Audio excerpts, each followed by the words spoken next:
Um, on Mind Distortion, everyone's making videos or recordings of their voices and accents.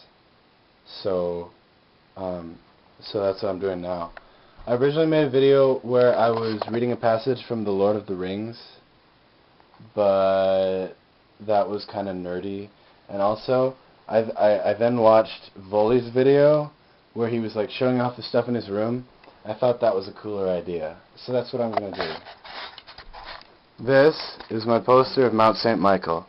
Mount St. Michael is the awesomest place in the entire world.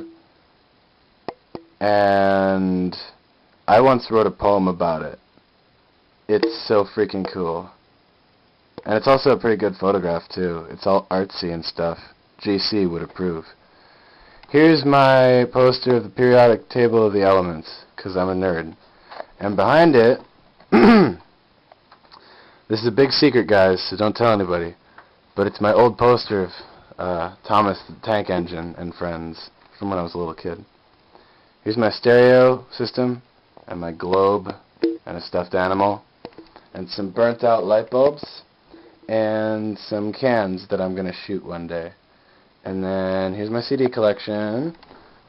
There's the Doors, there's the Beatles, there's Pink Floyd and Queen, and then over there we got some more modern stuff like Modest Mouse and the Flaming Lips.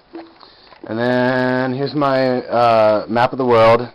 I often pace around my room when I'm thinking, and I really like to come over here and just look at my map. It's got like mountains and rivers and stuff instead of countries, which I think is cool, because I don't like fighting, dudes.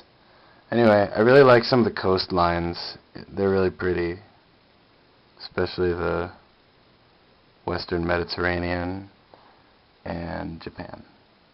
I like how New Zealand is just kind of crunched in there on the edge of the map.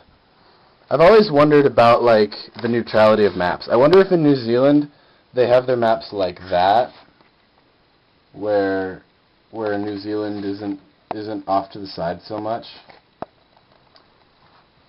Not like that. Like that. Because, like, ever since I was a little kid, I always wondered about the veracity of maps. Like, I would look at my map, and I'd see that North America was such a big country. I'd be like, I wonder if I went to another country and looked at a map made in that country, if the United States would look as big as it does on our maps. I wonder if I, like, went to France, if France would look a lot bigger on their maps than it does on ours. I used to think that to myself. And this poster also has a secret behind it, so don't tell. I can't really lift it up because it's stapled all over the place. But behind that is my old Barney poster, also from when I was little. In the closet are some balloons that I got for Valentine's Day from my friend Lisa. And I got a lot of girlfriends because I'm totally gay.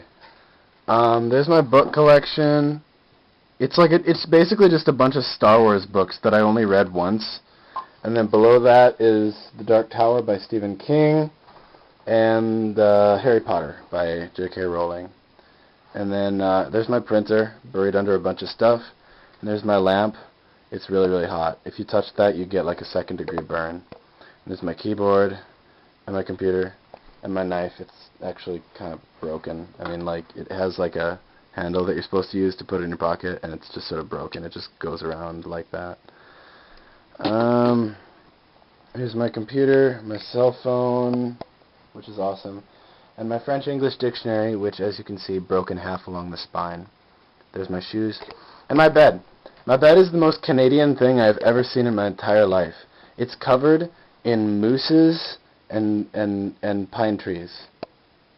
There's a moose. And there's a pine tree. It's the most Canadian thing I've ever seen in my life, and I sleep in it every night. And then there's my dictionary, and there's my keyboard, and there's my guitar that I don't know how to play. Guitar is like the only instrument I'm bad at playing. Here's my internet connection.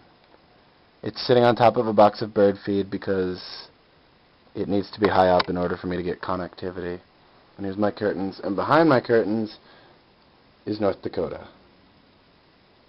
And that was a minivan you just saw driving by, because everyone in North Dakota drives a minivan.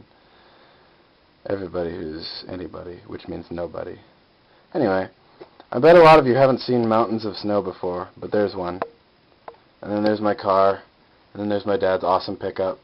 It doesn't work that well, though. And then he has another car, but he's gone right now. But yeah, that's North Dakota. It's really freaking cold.